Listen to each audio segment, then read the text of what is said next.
Olá pessoal, estamos aqui hoje reunidos, eu, o professor Alisson, o professor Pitágoras, com a intenção de fazer uma análise acerca dos movimentos migratórios que vêm ocorrendo em diversas regiões do planeta e que envolve uma crise humanitária sem precedentes.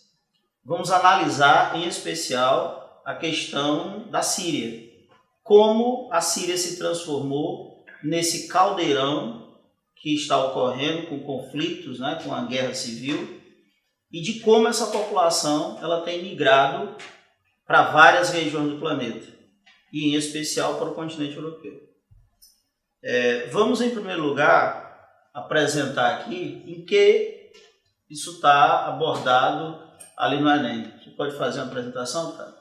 Olá, pessoal. A gente percebe que essa questão dos fluxos populacionais ela está presente na habilidade 8 da competência 2, da matriz de ciências humanas. Então, toda essa preocupação que nós estamos aqui levantando, claro, ela pode ser abordada no Enem. Já foi abordada uma vez na redação a questão de migrações no século XXI. E é claro, como agora nós temos essa situação extremamente delicada de migrações acontecendo em vários pontos do mundo, em especial na Europa, é claro que mais uma vez essa temática pode ser abordada.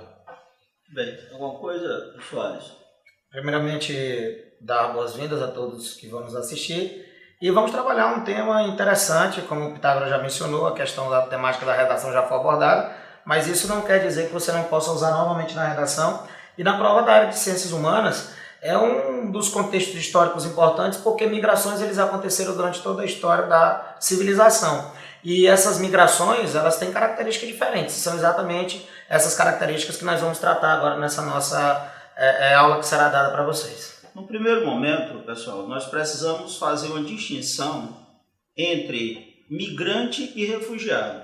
Para isso, vamos dar uma olhada aqui no nosso quadro e quem pode ser considerado refugiado. De acordo com a Convenção de 51, relativa ao Estatuto dos Refugiados, são refugiadas pessoas que se encontram fora de seu país por causa de fundado temor de perseguição por motivos de raça, religião, nacionalidade, opinião política ou participação em grupos sociais, que não possa ou não queira voltar para casa. Ou seja, a gente observa que o refugiado, por essa Convenção de 1951, é todo aquele cidadão que, pela falta de segurança no seu país de origem, no seu estado de origem, certo? E acaba sendo obrigado a ter que se deslocar para outras áreas, acima de tudo para preservar a sua vida, a de sua família, a de seus entes queridos. Então, Professor Pitágoras, nós temos essa crise de refugiados ocorrendo em diversos pontos do planeta. E essa crise ela é decorrente de inúmeros conflitos que se tem verificado, em especial no Oriente Médio e também no continente africano. E como o Alisson falou, isso é uma coisa que está presente há muito tempo, há milhares de anos. A gente observa na própria Bíblia, a gente destaca aquele mais clássico, movimento de migração por causa de conflitos, que foi justamente a saída dos hebreus da Palestina, que foram para onde? Para o Egito. Que corrobora, inclusive, que não é de hoje que essa região do Oriente Médio ela é algo de muita instabilidade. As primeiras grandes migrações que nós temos, elas são datadas por volta entre o primeiro e o segundo milênio de Cristo, quando no Egito a gente teve a chegada dos hebreus e na Grécia, provocado também por uma série de invasões estrangeiras, a gente teve um deslocamento de gregos que se espalharam pela bacia do Mediterrâneo. Então isso vai provocar uma reorganização geopolítica do espaço da antiguidade, fazendo com que durante algum tempo essas civilizações elas corroborassem, tomassem o poder em determinadas áreas, mas que com o tempo outros povos também cheguem e se apropriem dessas regiões, como por exemplo os romanos mais à frente. Então, desde a antiguidade a gente já percebe essa fuga, essa tentativa de buscar um novo lar, principalmente para que se haja uma segurança de seus entes queridos, como você mencionou. E o que foi estabelecido pela Convenção de 51 nada mais é do que uma questão de uma tutela que é organizada pela ONU, já que todos esses refugiados eles estão à procura de quê? De um amparo do Estado. E como o Estado de origem deles não é capaz de dar a eles as condições, então eles se apoiam nessa convenção que é aprovada pela ONU para que eles consigam. E detalhe, a questão do refugiado é mais interessante porque o refugiado, quando ele chega em uma determinada região, é também garantido por direito a ele internacional de que ele não pode ser expulso dela. Então, por isso, da preocupação também da Europa em tentar conter o grande fluxo de refugiados que está chegando no continente. Uma das formas que a Europa vem tentando fazer para conter esse fluxo é barrar esse imigrante ainda no país de origem. E aí nós temos um papel importante na questão da Síria. O europeu está tentando de todas as formas acabar com esse fluxo, conter o fluxo migratório em direção à Europa. Agora, como conter esse fluxo migratório?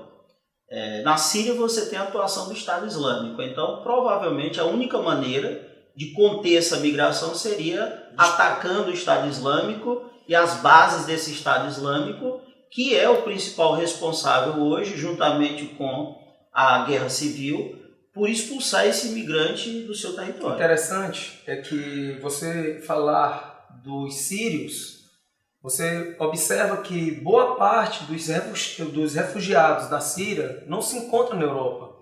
Boa parte dos refugiados da Síria se encontra nos países vizinhos, como Jordânia, como Egito, certo? E essa galera, ela não está tendo segurança, não está tendo apoio, existe uma carência muito grande de financiamento e tudo isso gera o quê? Uma necessidade de sair desses locais onde eles já estão refugiados.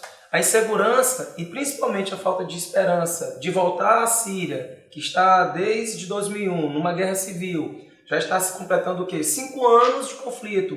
Então cada vez mais perde-se a esperança de que haja paz ali e dos locais onde eles já estão refugiados, ali naquela zona próxima, Jordânia, Líbia, Egito, eles acabam tendo a perspectiva de buscar o quê? Refúgio nos locais muito mais seguros que possam dar uma perspectiva melhor. Só lembrando ao nosso alunado que a questão da instabilidade no Oriente Médio ela é proveniente de séculos de instabilidade. Que envolve questão política, envolve questão territorial, envolve questão religiosa e étnica, mas a gente tem que lembrar também que a gente vai ter uma instabilidade maior gerada pela criação do Estado de Israel, que é o que já vai provocar uma instabilidade durante a década de 40, 50, 60, 70, com as guerras árabes israelenses, com as intifadas, o que vai fazer com que se crie uma própria organização de resistência na região. A partir da década de 80, só para concluir aqui, PC, a gente tem a explosão de novas guerras no Oriente Médio, como a guerra Irã-Iraque, que vai provocar um fluxo migratório gigantesco para países vizinhos. Temos no início da década de 90 a Guerra do Golfo, que também vai gerar um fluxo migratório gigantesco, e a partir do final do ano de 2010 a gente teve a questão da Primavera Árabe. Então essa Primavera Árabe que começou no norte da África, ela rapidamente se alastra pelo Oriente Médio, gerando também instabilidade, inclusive na Síria, onde a gente tem a tentativa desde o ano de 2011 para 2012, da derrubada do governo de Bashar al-Assad.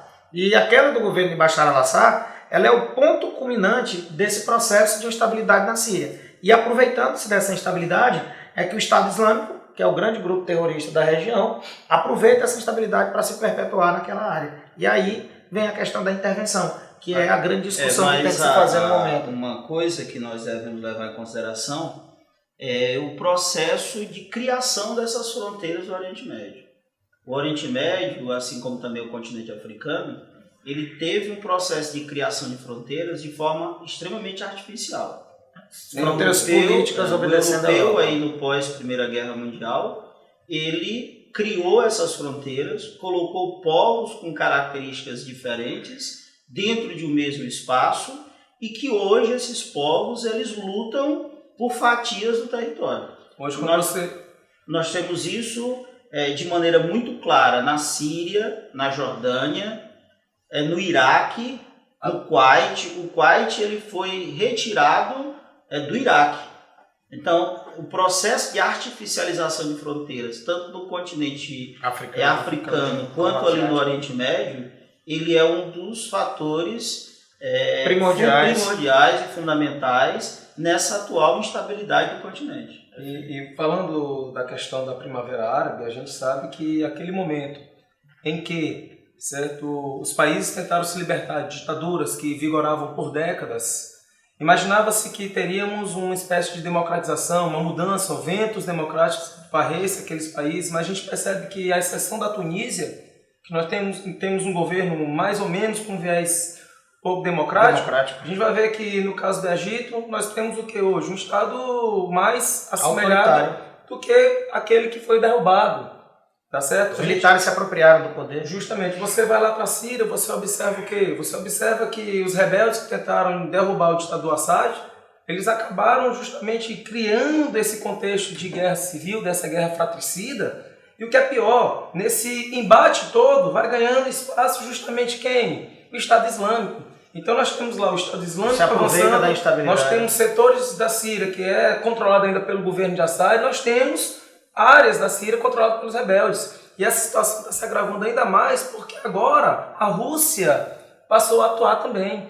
Mas aí nós devemos lembrar que a Rússia é um antigo aliado da Síria. Desde a época da União Soviética, desde a época da Guerra Fria, que a União Soviética tem na Síria um dos seus principais parceiros na região do Oriente Médio. O pai do Bashar al-Assad, inclusive, é um dos fomentadores dessa... E quando eu falei dessa situação de que boa parte dos sírios se encontram justamente em países vizinhos, refugiados nesses países vizinhos, essa falta de esperança por causa dessa intensificação da instabilidade acaba levando justamente eles o quê? Olha mais, eu não posso mais retornar ao meu país de origem, porque a situação cada vez mais se agrava. Daí esse fluxo migratório ter crescido nos últimos anos. Você observa que mais de 50% das pessoas que chegam na Europa vêm da Síria. Mas aí, Pitágoras, nós temos um outro dado. Nós temos hoje um número se aproximando aí a casa dos 4 milhões de refugiados sírios, mas a maior parte desses sírios, eles se encontram refugiados dentro do seu próprio país de origem. Essa é uma das principais características desses movimentos migratórios recentes. A maioria dos refugiados, eles são refugiados dentro do seu próprio país. Bem, um aspecto interessante e relevante desses atuais movimentos migratórios, e em especial a questão dos refugiados, é que, diferente do que algumas pessoas podem imaginar, a maioria daqueles que são considerados refugiados são refugiados dentro do seu próprio país de origem. Aí nós temos o caso da Síria, com quase 4 milhões de refugiados, quase 4 milhões de pessoas que deixaram o seu país, mas em compensação temos 7 milhões de pessoas que são deslocadas internamente. Temos o exemplo do Sudão do Sul, é um país que conseguiu recentemente sua independência, e temos um número gigantesco de refugiados dentro do próprio Sudão. Então essas migrações, além de se caracterizarem por movimentos de longa distância, ela também se caracteriza principalmente pelo deslocamento interno. A maior parte dos refugiados são refugiados dentro do seu próprio país de origem. E eu gostaria, Alisson, que você fizesse uma diferenciação entre o migrante e o refugiado. Quem pode ser considerado migrante e quem pode ser considerado refugiado? Bom, de acordo com as determinações internacionais, o refugiado nada mais é do que pessoas que escapam de conflitos armados ou então perseguições. Essas perseguições elas podem ser ou guerras ou então questões étnicas, religiosas, ou seja, qualquer coisa que ataque o meu Estado de Direito. Então, a partir desse momento, ele pode ser um refugiado, porque ele está fugindo de perseguição ou de qualquer tipo de conflito armado. Já o migrante, o que é isso? São pessoas que escolhem se deslocar, não por causa de uma ameaça direta de perseguição ou morte, mas principalmente para melhorar a sua vida em busca de trabalho, educação ou por uma reunião familiar ou então por outras razões. Nós poderíamos diferenciar colocando os mexicanos como esses migrantes e colocando aí sudaneses, colocando sírios, colocando afegãos como refugiados. Porque eles estão se deslocando em função de um conflito armado. Perfeitamente. Acho que para ficar uma coisa até mais didática, a gente pode fazer essa comparação da seguinte maneira. O migrante, ele sai de seu país em busca de uma melhoria de qualidade de vida. Ou seja, dentro de seu país ele tem a segurança. O refugiado, não. Ele sai de seu país porque o Estado em que ele nasceu não lhe garante a segurança de vida. E um aspecto interessante também com relação ao migrante é que esse migrante ele tem um papel importante na economia nacional. Temos países como o México, como a Turquia, como o Brasil, que recebem milhões de dólares a cada ano da envio desse dinheiro para seus familiares, né? Para seus familiares nos seus países de origem. Isso. Então esse migrante ele costuma ser até bem tratado pelo Estado, enquanto que o refugiado, ele uma vez se deslocando, ele não tem mais a proteção do seu estado de origem. Então, ou seja, é como se o migrante fosse uma peça que pudesse dar uma sustentabilidade, dar algum retorno para o Estado, enquanto o refugiado ele é considerado um problema. Então, por isso eu gostaria, Douglas, que você estabelecesse uma relação entre esse êxodo e as guerras que nós temos presenciado no continente africano e também ali no Oriente Médio. A gente consegue observar o seguinte: se você analisar, a maior parte das pessoas, elas não desejam deixar seu país. Quando uma pessoa ela sai de seu país, ela está buscando, no caso do imigrante, buscando melhorias. A gente pode retornar até um pouco. A Europa foi palco irradiador de milhões e milhões de europeus que buscaram, certo? No século XIX, no início do século XX, justamente melhores condições. Mas também essa Europa, durante a Segunda Guerra Mundial, foi justamente um palco irradiador de refugiados. Durante o conflito, certo? Muitos buscaram abrigos em outros países. Embora os europeus eles afirmam que no século XIX, século XVIII, século XVII, eles estavam se deslocando não para outro país, mas para uma extensão do território do seu próprio país. Que eram as suas colônias. Isso, e com uma justificativa que era de levar a ideologia, a civilização europeia para nações que eram consideradas inferiores. Ou seja, o discurso que se usava era justamente de engrandecimento, um discurso civilizatório, tá certo? E claro que nós estamos discutindo a questão dos refugiados, mas se você for olhar, a raiz de muitos desses problemas, como você inicialmente falou, está justamente na ação dos europeus nesses continentes, no imperialismo. Então o nosso aluno ele pode entender que a migração do europeu entre os séculos XVI e XIX é uma migração com o objetivo de levar a civilização, enquanto que essa agora o europeu vê como uma espécie de barbárie do continente. São os bárbaros que estão invadindo o continente. Interessante que a gente pode ver uma situação curiosa nessa migração durante a Segunda Revolução Industrial, final do século XIX, início do século XX. A gente pode ver, eu falei que a Europa era um foco irradiador, mas pode ser considerado naquele fluxo, certo? Pessoas que saíam para melhorar as suas condições. Muitas pessoas vieram para a América para buscar realmente uma nova perspectiva, mas também nós tivemos casos nesse mesmo período de pessoas que saíram por causa das guerras. Exemplo da Itália e da Alemanha, que viveram nesse período do processo de unificação. E o Brasil as guerras, e muitos desses italianos e alemães optaram por vir para o Brasil. Certo. Então, o que nós verificamos agora, nesse ano de 2014, é uma ampliação, 2014-2015, é uma ampliação do número de pessoas que está deixando seu país de origem.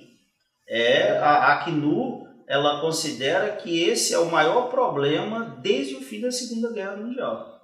Então, nós temos aqui alguns dados para mostrar para os nossos alunos com relação ao ano de 2013 e 2014.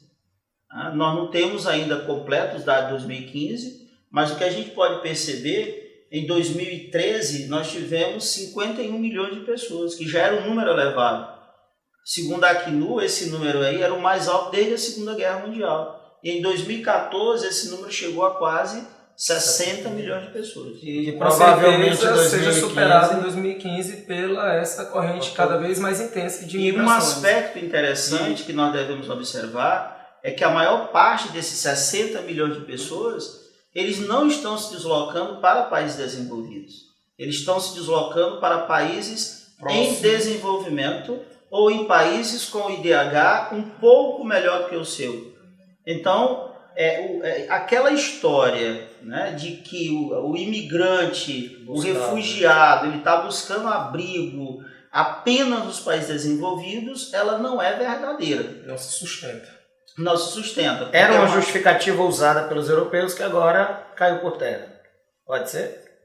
Pode, não que caiu por terra, mas A maior parte dessas migrações, ao longo do século XX, século XX e início desse século XXI, ela tem sido para países em desenvolvimento ou para países com IDH um pouco melhor do que o seu, como, por exemplo, os bolivianos, né? O Brasil... Os haitianos. Os haitianos que estão vindo para o Brasil e agora, mais recente, uma onda de senegaleses. Então, nós temos esses dados aí disponíveis para vocês podem observar aí nas imagens, que quase 60 milhões de pessoas deixaram o seu país de origem no ano de 2014. Não necessariamente só para países... Não, para países desenvolvidos. Primeira linha, como podemos chamar. Nós temos aqui, e vocês podem observar aí na tela, uma cronologia e o contexto da Guerra Civil na Síria, que começou em 2011, como já foi dito aqui pelos professores, em função de um evento maior, né, de um evento popular que varreu o norte da África, derrubando ditadores, e a população defendendo uma melhoria na qualidade de vida. Então nós tivemos esse movimento, como já foi dito, na Tunísia, foi mais forte na Líbia, foi mais forte no Egito, com a derrubada do ditador e a chegada ao poder da Irmandade Muçulmana, que depois foi retirada do poder. E isso, como um vento que vem ali do Saara, ele atingiu também ali o Oriente Médio. E o país do Oriente Médio que foi mais atingido foi a Síria. Temos também o caso do Iêmen, que também é um grande problema hoje na região, é um caldeirão. Lá no Iêmen nós temos hoje o Estado Islâmico, a Al-Qaeda, nós temos a presença do Irã, a presença dos Estados Unidos e os diferentes grupos que brigam pelo controle político do país. Então temos também muitos do Iêmen se deslocando em direção a países vizinhos. Então, por essa cronologia, vocês podem ver aí que ela teve início em março de 2011 e essa violência ela não parou. Nós temos inclusive o uso de armas químicas, algo que já é proibido já há bastante tempo. Desde a Primeira Guerra Mundial. Desde a Primeira Guerra Final Mundial. da Primeira Guerra Mundial. Mas que agora o ditador Bashar al-Assad ele fez uso dessas armas químicas contra a população do seu próprio país. E isso, no final da guerra, pode ser jogado contra ele, porque como existe um tratado internacional para a contenção do uso de armas químicas e biológicas, ao final da guerra, se por exemplo ele for preso, essa prisão pode levá-lo a um tribunal onde ele possa pagar pelos seus atos. O grande problema é o crime contra a humanidade. Mas o grande problema aí é o grande aliado da Síria, que é o Vladimir Putin. Muito provavelmente haja uma proteção. A Europa ela não promoveu ainda uma ocupação do território sírio em função dessa proteção que a Rússia, que o Vladimir Putin dá ao Bashar al-Assad. Como nós já dissemos aqui, um antigo aliado desde a época da União Soviética, desde a época da Guerra Fria. Bem, aqui nos nossos slides aqui nós podemos perceber, eu gostaria que o professor Pitágoras nos mostrasse isso, quais os países que hoje têm o maior número de refugiados. A gente coloca aí a Síria, né, quase 4 milhões de refugiados, Afeganistão, 2 milhões, certo? E 590 mil refugiados, Somália com mais de 1 milhão, Sudão do Sul com mais de 750 mil, Nigéria com mais de 300 mil. Nós temos outros países com um número menor, mas na verdade são um problema que há muito tempo já está, né, acontecendo, está ocorrendo. Agora eu vejo o seguinte, que quando esse problema bateu na porta da Europa, quando esse problema bateu na porta desses países ricos, parece que a humanidade passou a ser mais sensível. Eu não sei se... Parece uma questão da água no Brasil, né? Pois não é? Que a seca só se torna importante quando chega em São Paulo. Justamente. A ideia é o seguinte, a gente consegue perceber que existe uma espécie de desumanização do humano. Porque a gente vê milhares de pessoas morrendo, certo? Tentando sobreviver, saindo de seu país, na África, na Ásia, tá certo? Mas quando a gente percebe que esse problema está chegando no continente europeu, parece que é um problema diferenciado, mas não é.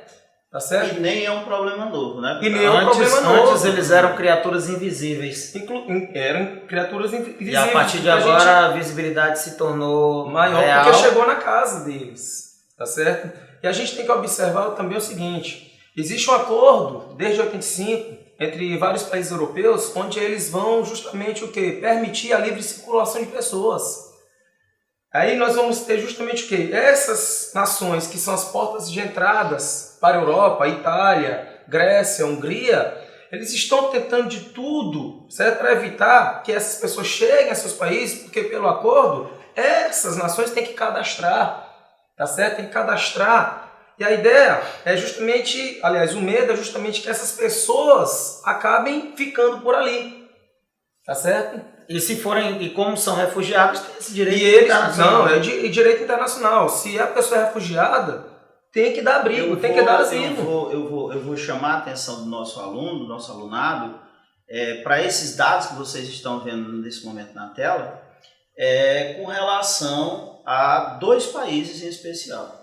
Nós temos aí a Síria e a Nigéria, onde a maior parte dessas pessoas que estão se deslocando é em função de conflito e em função principalmente da atuação de grupos terroristas. No caso da Síria, do Estado Islâmico, e no caso da Nigéria, do Boko Haram. A gente poderia até colocar o seguinte, como é que a gente poderia minimizar um problema desse? Ora mais, era justamente tentar eliminar o problema na sua origem. É como eu falei, essas pessoas, na maioria, elas não querem sair do seu país. São obrigadas, são forçadas, por causa da violência, da insegurança, da possibilidade de perder sua vida. Então a solução seria a melhoria das condições de vida a Europa, e o fim dos conflitos. Justamente. Mas isso não parece para vocês uma utopia? Isso daí tem que partir de uma resolução da ONU. E essa resolução da ONU, acho que todos que são envolvidos no assunto, têm a noção de que isso passa por um Conselho de Segurança. E que esse Conselho de Segurança ele é formado por alguns países e que boa parte desses países, alguns apoiam os Estados Unidos e você tem a Rússia, que é o grande país que tenta travar essas negociações, como por exemplo a questão da Síria. Muitas pessoas até perguntam se já não há uma certa conivência da ONU em não fazer ataques maciços a essas regiões. E aí a gente enfoca, tenta explicar para eles que a questão ela é mais política do que militar. Ou seja, a estrutura militar ela existe. Só que ela não é colocada em prática por problemas relacionados à política internacional. Então a política internacional ela é muito burocrática. Ela não liga muito para isso daqui. Então resolve os problemas políticos para depois tentar resolver os problemas particulares. Mas eu vou retornar àquele ponto, onde nós estávamos discutindo a questão que a maioria desses imigrantes, desses refugiados, eles não vão para países desenvolvidos. Ele é um problema da periferia. Então é o seguinte, PC, como poderíamos solucionar esse problema? Claro que a gente poderia resolvê-lo na origem, mas como isso é uma coisa muito complicada, muito complexa, pelo menos para tentar atenuar esses problemas, já que muitos dos refugiados ficam nos países próximos, 86%. Então seria interessante ter um papel mais presente da ONU para fazer com que essas pessoas refugiadas tivessem uma qualidade de vida, uma dignidade, porque assim elas não iriam ter a necessidade de se deslocar desse país, por exemplo, para a Europa. Não é para atenuar o problema da Europa, era para dar qualidade de vida nesses locais de refúgio. Eu discordo um pouco quanto ao papel da ONU. A ONU ela não teria condições de bancar esse processo de melhoria da qualidade de vida dessas pessoas.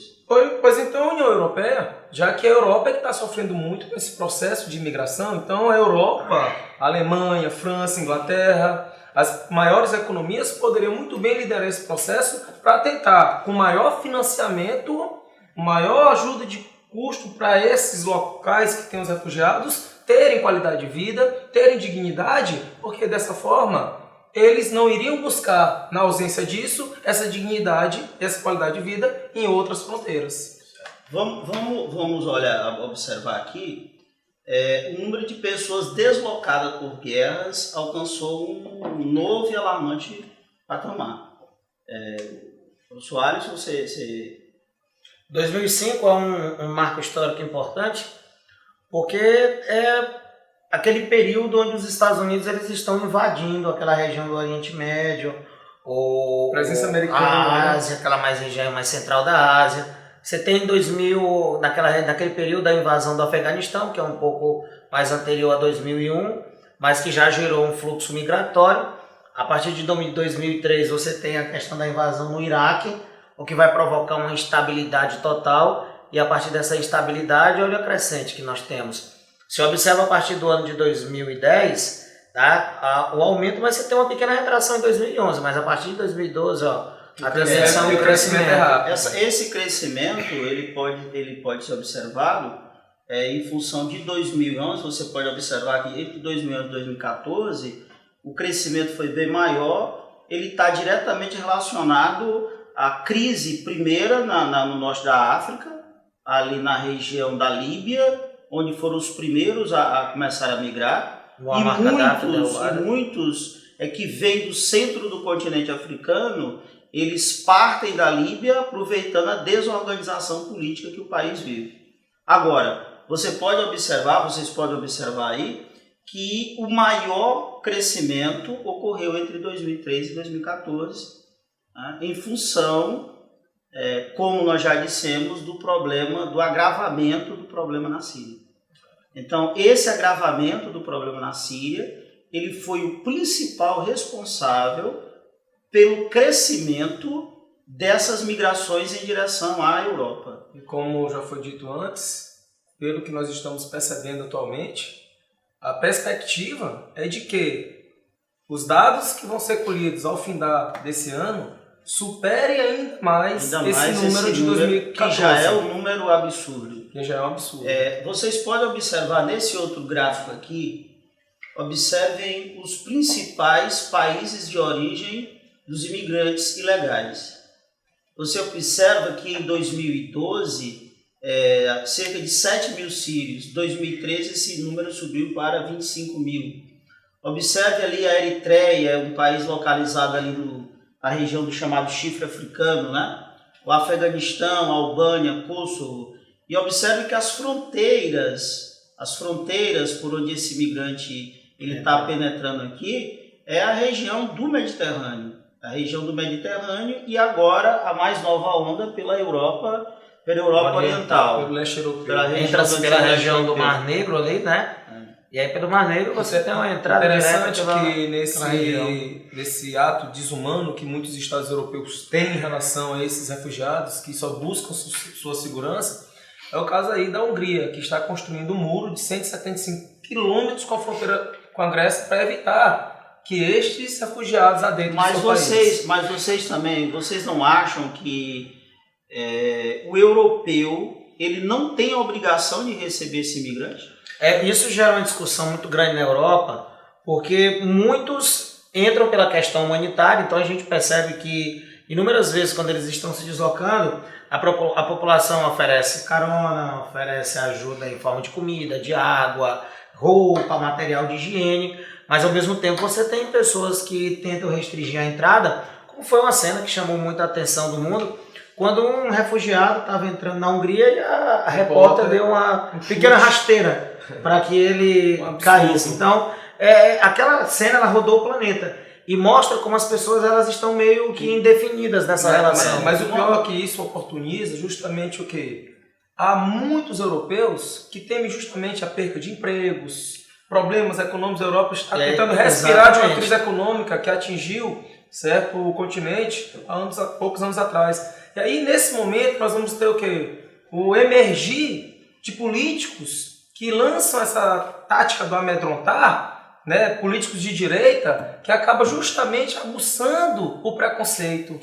Praticamente sempre que a gente tem crises na Europa, essas crises na Europa elas sempre vêm com um índice de xenofobia alarmante, que é o que a gente, por exemplo, percebeu na expansão dos regimes totalitários na década de 30 e nesse período, só rapidamente fechando o pensamento, em alguns países, como por exemplo na Grécia aqui, a gente teve a eleição de políticos que são ligados a grupos de extrema direita. Então nós podemos esperar que nas próximas eleições em muitos países europeus, os partidos de extrema direita eles apresentam o que a gente percebe nas últimas eleições no continente europeu, devido à grande crise econômica que se alastra no continente a partir de 2008, é que haja uma manutenção de partidos conservadores né?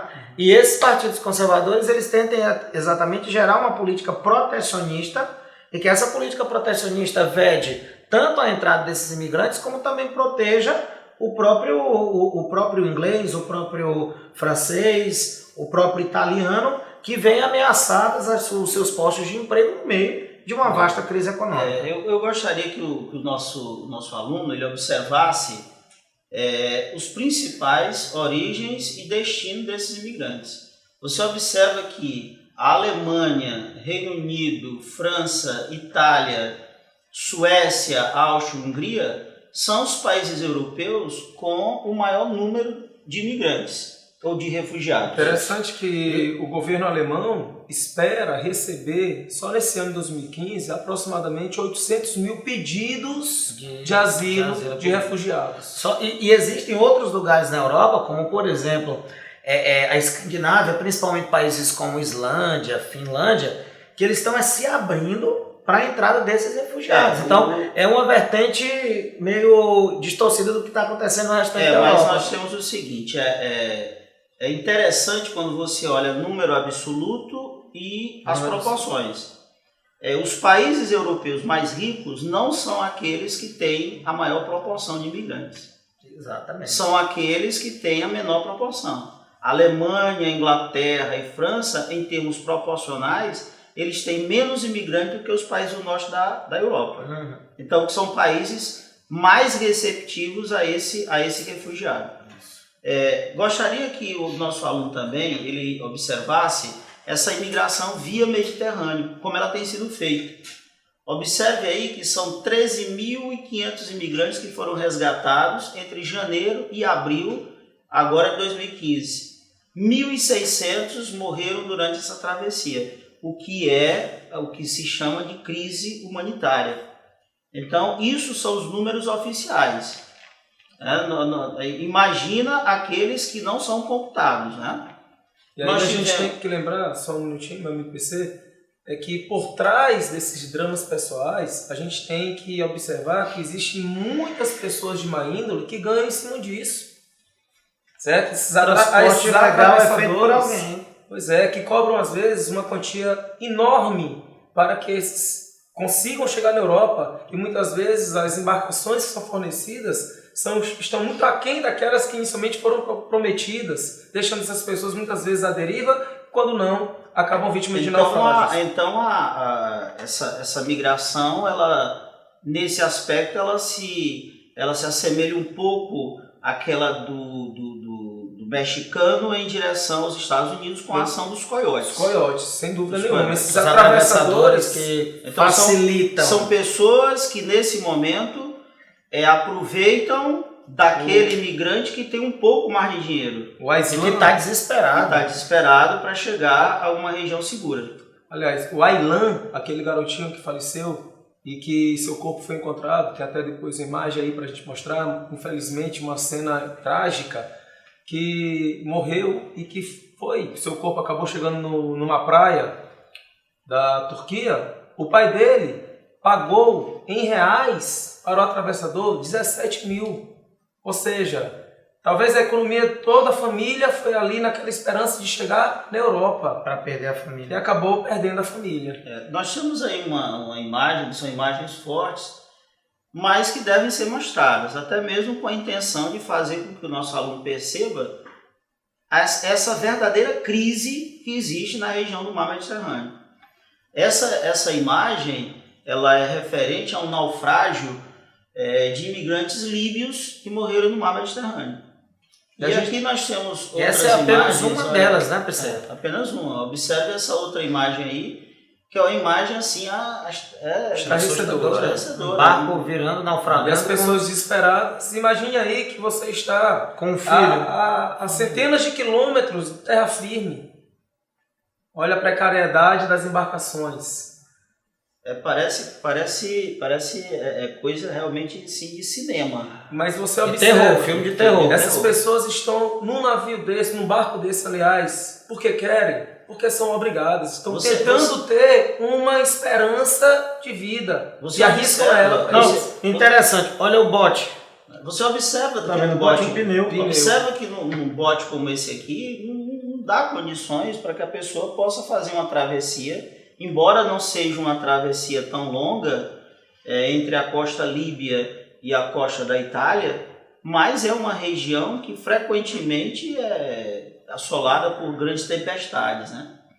E temos também aqui essa imagem foi a imagem que chocou o mundo, né? E que fez as pessoas começarem realmente a pensar no que estava acontecendo no continente europeu, que é desse menino sírio que morreu na praia da Turquia.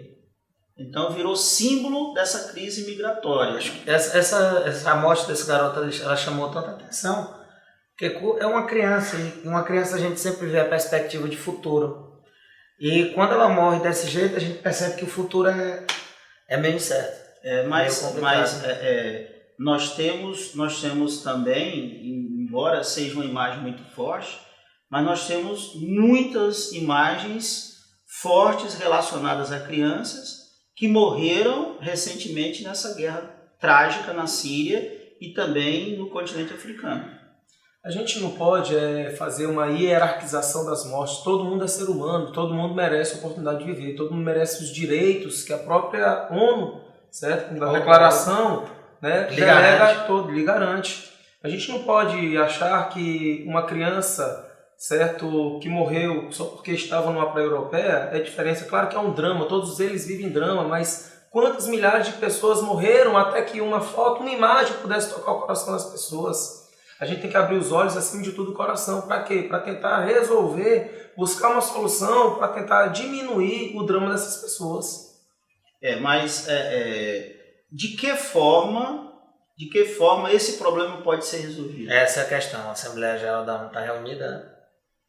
Essa reunião a gente ainda não sabe quais são as rumos que elas podem tomar. Que essa resolução venha logo. Mas a primeira coisa é essa, porque tem que ser algo emergencial, não pode ser algo para que próximo ano a gente vai agir. Não pode programar, esse é um problema que tem que ser resolvido imediatamente, porque a cada dia que passa, mais vidas, como a vida do Aylan, vão ser perdidas. Embora o nosso aluno às vezes imagine que isso está muito distante, mas nós temos aqui essa imagem de grupos que entram em grande número no Brasil. São os haitianos e agora nós temos o grupo senegaleses que estão chegando. Senegaleses, que está até superando o número de haitianos. Agora, por onde esses senegaleses terminam entrando no território brasileiro? Observe que isso aqui que acontece no Senegal é algo que acontece também nos grandes movimentos migratórios. Nos grandes movimentos migratórios, esse refugiado, esse migrante, ele não vai direto para o país. Ele costuma ir por etapas. Nessa imigração, por exemplo, de pessoas do centro da África, ele busca o norte do continente europeu e daqui ele chega até a Europa. E da Europa ele busca um outro país. Normalmente aquele país onde ele vai ter o quê? Vai ter uma menor diferença cultural. Então muitos que são do continente africano e que são de língua francesa terminam optando pela França para diminuir esse choque cultural. Muitos que são de língua inglesa vão à França, mas o objetivo é cruzar o Canal da Mancha e chegar até a Inglaterra. E é bom lembrar, falando da Inglaterra, que em termos de ojeriza a imigrante, o índice de ojeriza do inglês é um dos mais altos da Europa. Mas nós aqui no Brasil, nós já podemos verificar que o aumento da presença do imigrante haitiano no Brasil, ele tem aumentado também essa xenofobia. Esse incômodo. Nós temos alguns casos no estado de São Paulo de imigrantes haitianos que foram atacados nas ruas por pessoas que e sabiam que eram imigrantes, porque antes do ataque perguntavam, você é do Haiti? E em seguida promoviam um ataque. Então a pergunta que eu quero fazer nesse momento a vocês dois nós estamos preparados para receber um grande número de imigrantes ou de refugiados? Na minha opinião, o Brasil hoje ele ainda não tem essa capacidade. Você acha Primeiro, porque faltam políticas públicas direcionadas para o recebimento do imigrante. Falar em público e dizer venham para o Brasil que é um lugar seguro é uma coisa. Dar condições para que esses refugiados eles tenham condição mínima de ter a menor possível qualidade de vida já é outro índice diferente. Então a gente percebe que o Brasil ele falta políticas públicas para a sua própria sociedade. E eu não sei se essas políticas públicas que faltam para nós, elas serão suficientes para atingir essa quantidade de pessoas que estão chegando. Ou seja, vão chegar, é indiscutível. Sejam senegaleses, sejam haitianos, sejam de qualquer lugar do continente africano ou asiático, ou até mesmo de migrações provenientes do continente americano. Mas o Brasil hoje ainda não tem essa condição. Tão tal que em São Paulo, a Polícia Federal e outros órgãos da Justiça já fecharam inúmeras fábricas clandestinas com peruanos, com bolivianos, com equatorianos, que são explorados praticamente como escravos. Então, que política pública é essa que vai dar condição para que ele possa ver o nosso estado? É uma resposta meio complicada. Eu vou refazer a pergunta. Eu queria que você nos respondesse. Você acredita que em função dessa atual crise econômica que está vivendo o Brasil, numa perspectiva de 2015, uma redução aí de mais de 1 ponto percentual do nosso PIB, você acha que nesse momento pode o Brasil ter um crescimento da xenofobia em relação ao migrante tão grande quanto na Europa? Ou você acredita que isso no Brasil não seja tão alarmante quanto na Europa, essa xenofobia? A xenofobia ela vai existir. Creio eu que a intensidade ela vai ser muito menor. Agora é o seguinte, estamos numa crise.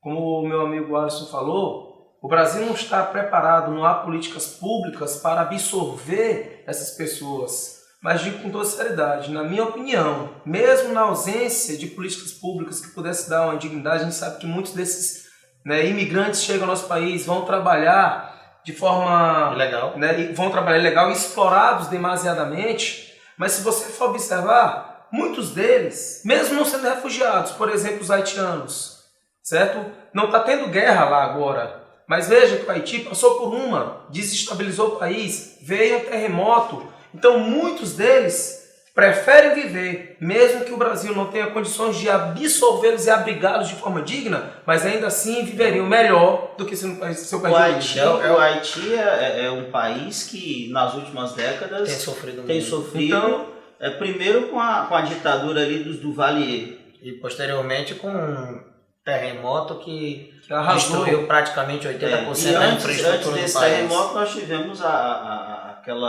aquele governo do Jean-Bertrand Aristide que também arrasou economicamente o país. Simplesmente e para selar de vez a situação do país, nós tivemos aquele terremoto que piorou ainda mais as condições de vida da população. É claro que numa crise a gente vai ter o preconceito. Nós temos aqui mesmo, dentro das regiões do país, quando existe um próprio um deslocamento interno em busca de melhores condições, você percebe que há preconceito, vai existir. Creio que a intensidade seja menor do que acontece de forma exacerbada lá na Europa. Mas eu sou da opinião que, independentemente do problema que o país esteja vivendo, a gente tem que ter uma ação um pouco mais humanitária. Por mais que seja difícil aplicar políticas públicas para evitar que essas pessoas sejam exploradas, etc., mas ainda assim, creio que para muitos a esperança de viver aqui seja melhor do que continuar sofrendo no seu país. Só enfatizando o que o Pitágoras está dizendo, é que facilitar a entrada é uma coisa, estar preparado é outra. Vocês não acham que uma parcela significativa da população brasileira ela vai adotar o mesmo discurso do europeu e dizer: nós não temos nada a ver com esse problema, nós não somos obrigados a receber haitianos e senegaleses? Por parte da população, por parte do Estado, ficando mais visível a questão da tutela, o Estado, se ele está participando daquela convenção que obriga ele a aceitar refugiados, já que ele assinou, então ele vai ter que entrar na organização. O haitiano ele não é refugiado, ele é imigrante. Ele não está entrando no Brasil como um refugiado. Beleza. Então, ele não está fugindo, no caso do Senegal, pode haver algum conflito interno, mas é muito mais de natureza econômica. Mas com relação ao Haiti, a maioria desses haitianos que estão entrando no Brasil, eles vão trabalhar na construção civil. E nós estamos tendo uma crise nesse momento que afetou a construção civil. Então, será que esse trabalhador brasileiro ele não vai tomar a mesma posição que o europeu? O Pitágoras já falou nesse sentido de que a xenofobia ela sempre vai existir, porque até a xenofobia entre regiões ela é visível no Brasil. A gente, apesar de ser um país multimiscigenado, mas a gente percebe que quando a gente sai de uma região para ir para outra, a gente percebe essa questão de um certo preconceito. A possibilidade ela é real, porque como o Brasil ele está passando por um processo de reestruturação por causa de uma crise econômica, então logicamente que essa crise econômica ela vai afetar o bolso dos brasileiros que visivelmente estão percebendo o que está acontecendo. Então, resumindo, na opinião de vocês, nem o Estado brasileiro está preparado e nem a população brasileira também está preparada para receber esse migrante. Porque o que está acontecendo agora é um pouco diferente do século XIX.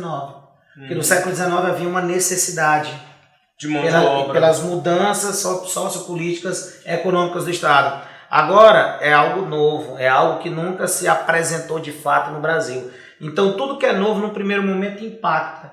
E esse impacto ele pode trazer esse ponto negativo, que é essa forma da população rejeitar, provocar exatamente essa exacerbação xenofóbica com relação a esses haitianos, a esses senegaleses ou qualquer outro país que possa estar, qualquer habitante de qualquer outro país que esteja chegando ao Brasil. Só para fechar aqui o nosso debate, eu queria só mostrar o seguinte. É claro que a gente vai observar muitas semelhanças, muitas diferenças, mas observando a situação, pegando até mesmo essa charge, olha que a charge é de 2008, numa época em que a Europa estava sendo topo da crise, assolado por uma crise. E você vê a União Europeia, representada por essa senhora, expulsando os imigrantes. Aí você imagina o seguinte, está em crise, como o Brasil está vivendo hoje, mas uma diferença muito grande, gritante entre a questão da Europa e o Brasil. A Europa enriqueceu explorando a África, a Ásia, a África.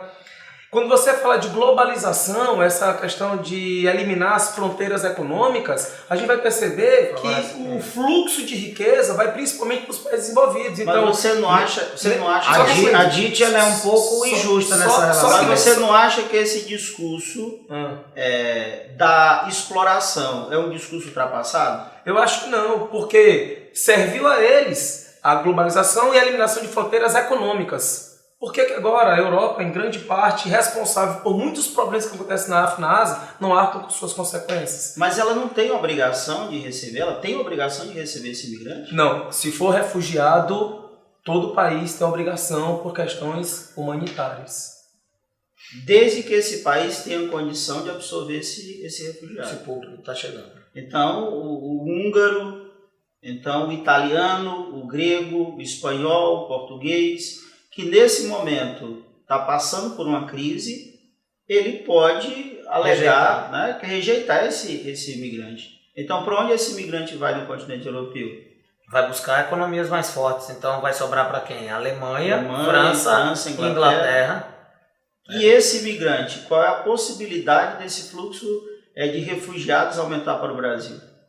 Bom, se houver uma barreira protecionista como a charge efetivamente ela mostra, então esses refugiados eles vão ter que procurar um outro caminho. Então, vocês não a América pode ser algo eu acho que num primeiro momento, acho que a Europa ainda vai ser o Vocês foco. não acham que essa charge que o nosso aluno está vendo nesse momento, o europeu, ele ia dizer que essa charge, nos dias de hoje, ela não é verdadeira?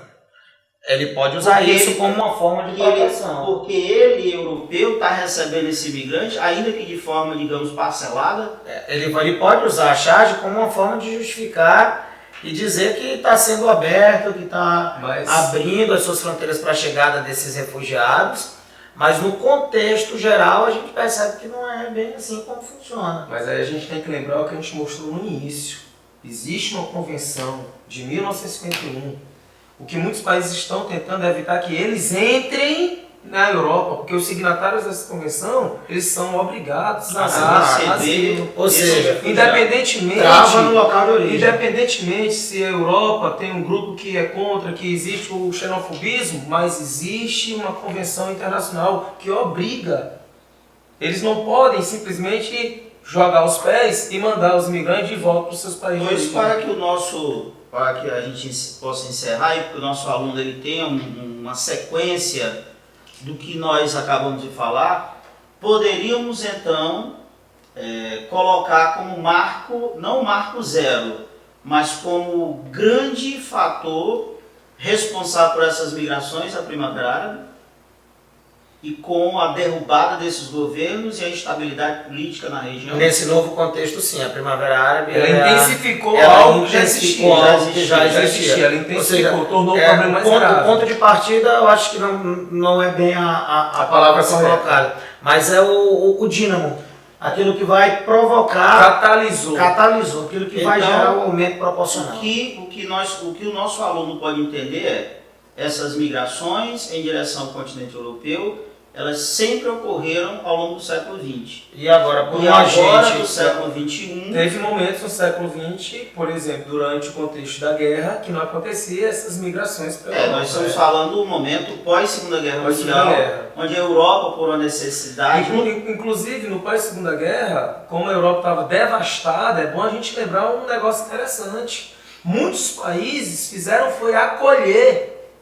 Haja vista a mortandade, dezenas de milhões de mortos, a Europa chegou a ter uma política até de acolhimento a imigrantes, mas porque precisava de uma jogo para ser mas isso, Pitágoras, ela foi um segundo momento, porque o primeiro grande momento de imigração na Europa, no pós-guerra, é de países mais pobres, especialmente os do sul da Europa, de Portugal, da Espanha, da Itália e da Grécia, em direção às economias mais fortes que começavam a se recuperar. Os Balcãs também. Essa que você está falando, ela é um segundo momento, onde o europeu ele vai incentivar a ida de imigrantes de suas ex-colônias.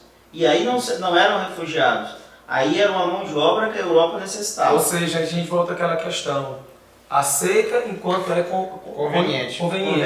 Quando não é conveniente, joga os pés.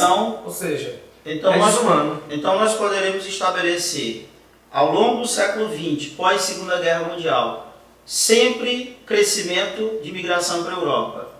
No século XXI, com a crise que ocorreu no norte da África, essa migração ampliou. E a partir do momento que essa crise, essa Primavera Árabe, ela chegou até o Oriente Médio, em especial a Síria, o número de pessoas na Europa ampliou ainda mais. É verdade? Exatamente. É o catalisador que vai provocar toda essa saída, essa debandada de refugiados para vários lugares do planeta. E especificamente mais países próximos à Europa. A Síria é o grande Então nós temos uma migração de europeus, de africanos, de asiáticos, né, e de africanos em direção ao continente europeu. Em grande escala, principalmente fugindo de conflitos. Infelizmente, pelo que nós estamos podendo perceber, vai haver ainda um fluxo crescente. Nos próximos anos eu acho que a linha vai chegar. Não há, pelo menos de forma palpável, uma solução. Vocês não conseguem enxergar a curto prazo uma solução para a crise na Síria. Como eu tinha falado antes, o melhor seria acabar com o problema na Síria. Como isso é uma coisa quase que incansável, nesse momento, pela conjuntura política, pelo menos tentar melhorar as condições dos refugiados nos países vizinhos. Como eu já falei, dando qualidade. Talvez isso iria diminuir esse fluxo migratório para a Europa. Pois, caros alunos, nós chegamos aqui ao fim desse debate, trabalhando nessa questão da imigração, que tem provocado uma verdadeira crise humanitária, especialmente aí no continente europeu e na região do Mediterrâneo. Professor Alisson?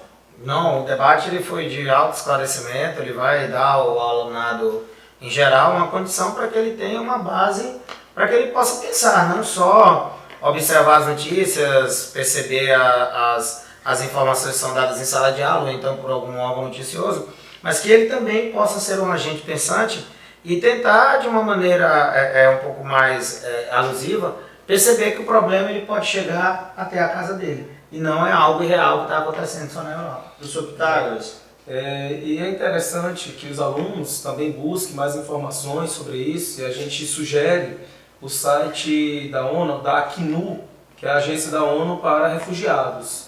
Lá apresenta inúmeros dados, inúmeras informações dos refugiados, não só em relação à Europa, mas em várias partes do mundo. Boa noite, um prazer. Prazer, um abraço. Até mais, até a próxima. Valeu.